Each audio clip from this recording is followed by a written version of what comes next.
Senhor esteja convosco. Ele está no meio de nós. Proclamação do Evangelho de Jesus Cristo, segundo Marcos. Glória a vós, Senhor.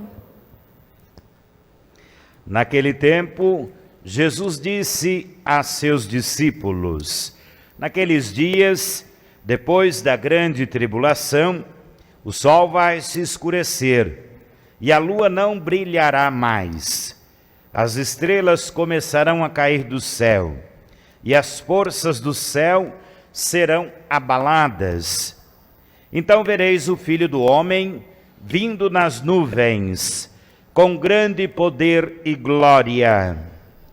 Ele enviará os anjos aos quatro cantos da terra e reunirá os eleitos de Deus, de uma extremidade à outra da terra. Aprendei, pois, da figueira esta parábola. Quando seus ramos ficam verdes e as folhas começam a brotar, sabeis que o verão está perto. Assim também, quando virdes acontecer essas coisas, ficais sabendo que o Filho do Homem está próximo às portas. Em verdade vos digo, esta geração não passará até que tudo isto aconteça. O céu e a terra passarão, mas as minhas palavras não passarão. Quanto àquele dia e hora, ninguém sabe, nem os anjos do céu, nem o Filho, mas somente o Pai. Palavra da salvação. Glória a vós, Senhor. Podemos nos sentar.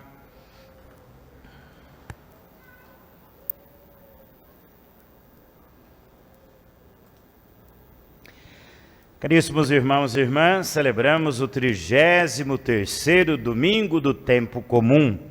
E o ano litúrgico já vai se encerrar semana que vem, com a festa de Cristo, Rei do Universo. Na liturgia, nós contamos o tempo diferente do ano civil, porque queremos nos aprofundar no mistério da vida, paixão, morte e ressurreição de Jesus. De modo especial, no tempo comum, neste ano, 33 semanas, com o evangelista Marcos, nós aprendemos a conhecer Jesus para segui-lo, para realizar a sua vontade, para conhecer a vontade de Deus que Ele, o Cristo, nos revela. Aprendemos qual é a missão do Cristo, qual é a nossa missão, qual é a missão da igreja no mundo. Aprendemos a olhar com maneira muito profunda para o sacrifício, que não mais é dos animais, na pedra e com fogo, como no Antigo Testamento, oferecidos pelos sacerdotes, mas o sacrifício que se tornou único e eterno, de Cristo que se realizou na cruz. E depois, em cada Eucaristia, quando atualizamos este sacrifício no mistério do altar, é dali que a nossa vida pode ser elevada até Deus. É dali que vem a força para que Deus seja levado para as nossas vidas.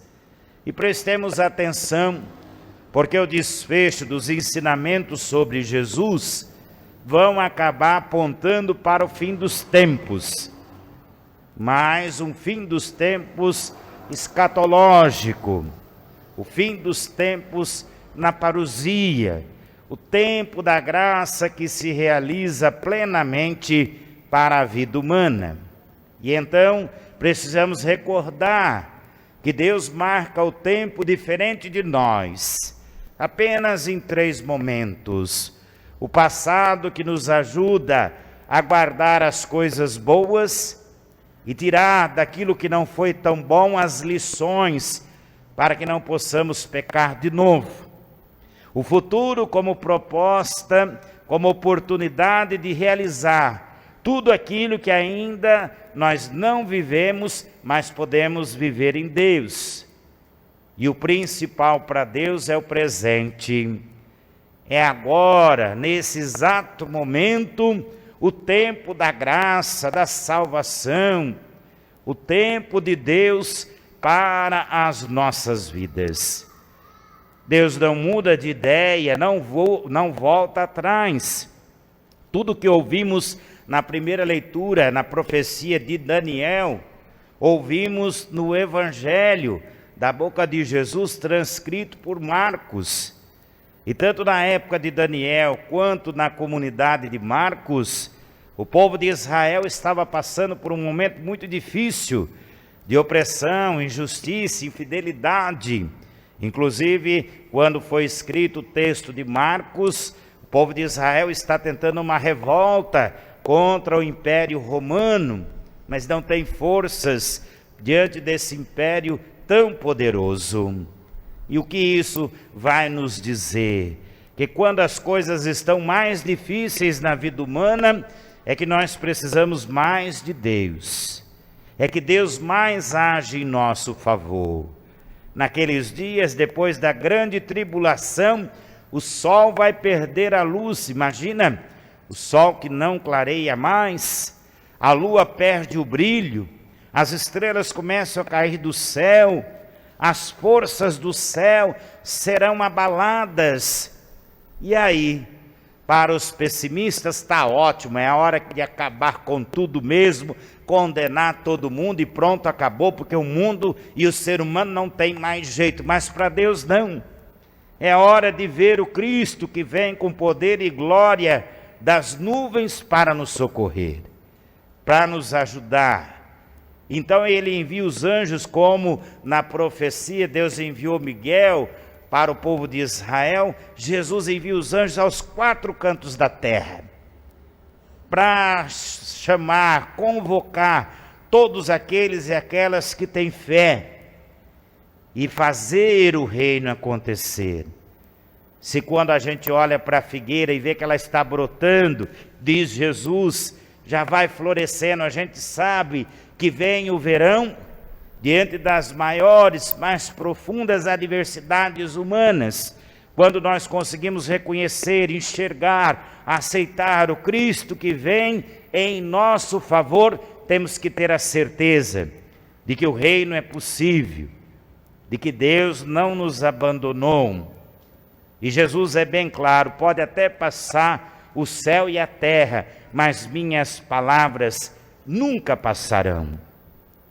E mais, para quem está procurando pregar sobre o fim do mundo, prever o fim do mundo, determinar até um tempo para o fim do mundo, está aqui, não é o padre que está falando não, mas o Evangelho de Jesus, quanto àquele dia e hora ninguém sabe, nem os anjos que estão no céu, nem o Filho que está ao lado do Pai, é só Deus quem sabe. E como eu disse, o tempo de Deus, no passado, só para a gente não errar de novo, no futuro como possibilidade de realizar a obra da salvação, e no presente o tempo de o reino acontecer. Nós hoje temos do Papa Francisco uma prece muito bonita, mas para mim muito triste.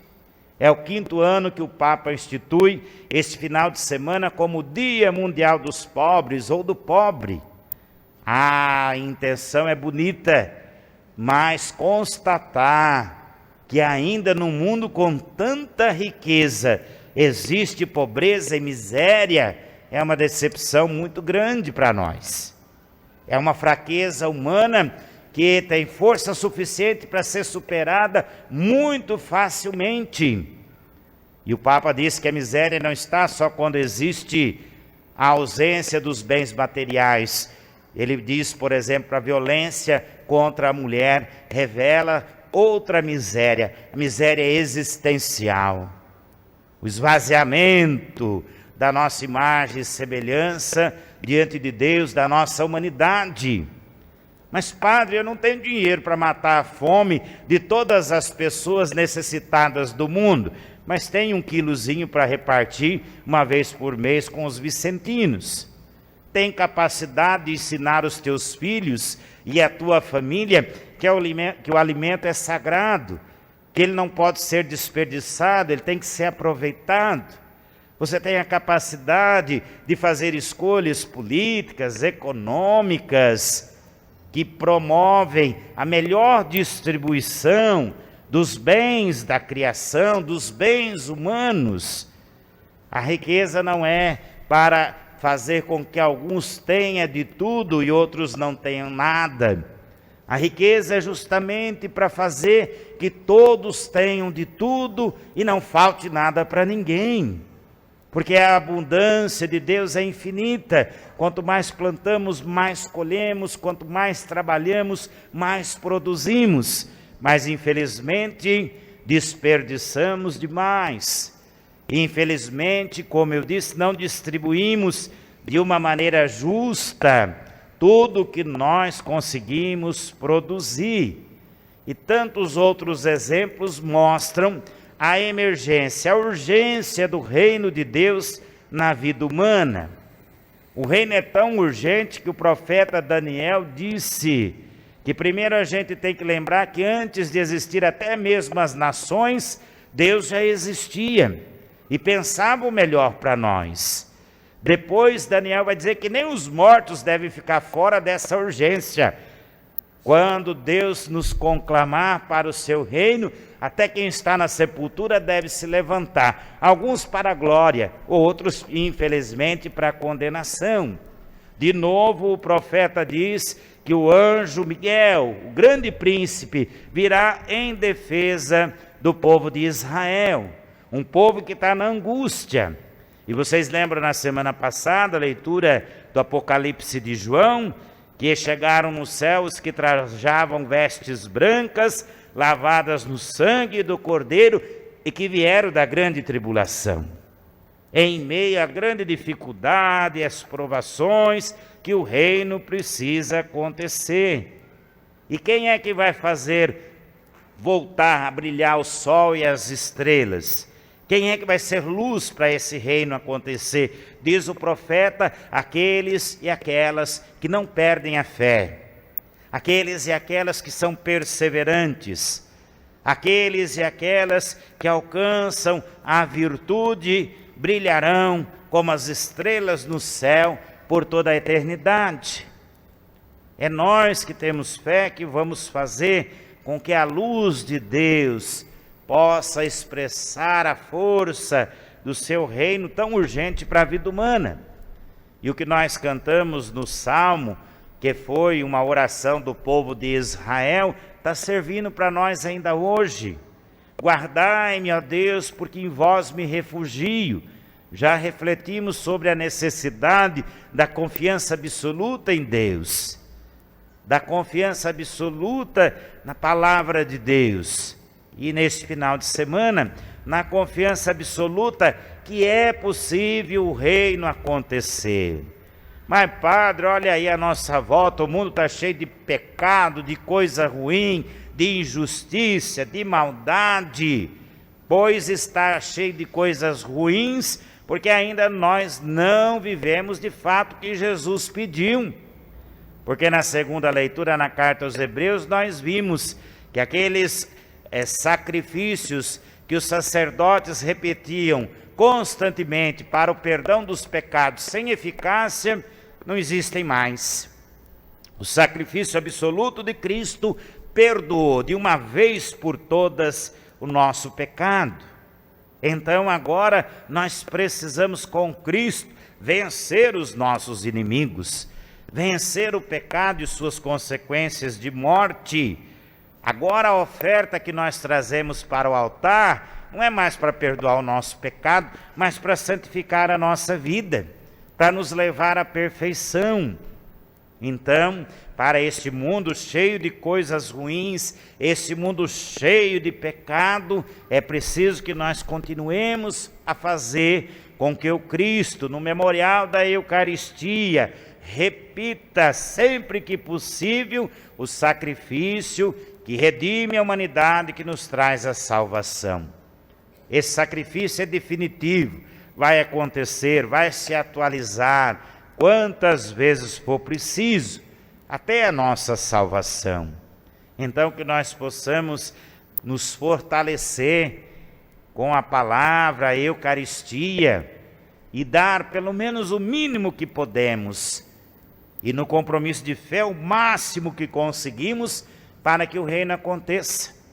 E se ele não pode acontecer lá fora, se ele ainda não tem espaço para acontecer nas grandes estruturas humanas, que pelo menos no nosso coração o reino de Deus possa acontecer, no diálogo, no perdão, no respeito, no carinho, no cuidado, na fraternidade, no amor, em tudo aquilo que ainda é importante e indispensável para as nossas vidas.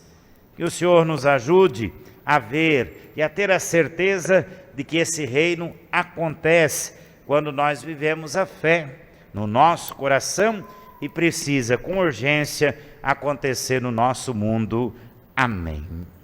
Creio em Deus Pai Todo-Poderoso, Criador do céu e da terra, e em Jesus Cristo, seu único Filho, nosso Senhor, que foi concebido pelo poder do Espírito Santo, nasceu da Virgem Maria, padeceu sobre Pôncio Pilatos, foi crucificado, morto, sepultado, desceu à mansão dos mortos, ressuscitou ao terceiro dia, subiu aos céus, está assentado à direita de Deus Pai Todo-Poderoso, donde há de vir a julgar os vivos e os mortos. Creio no Espírito Santo, na Santa Igreja Católica, na comunhão dos santos, na remissão dos pecados, na ressurreição da carne, na vida eterna. Amém. Verbum caro factum est, verbum panis factum est.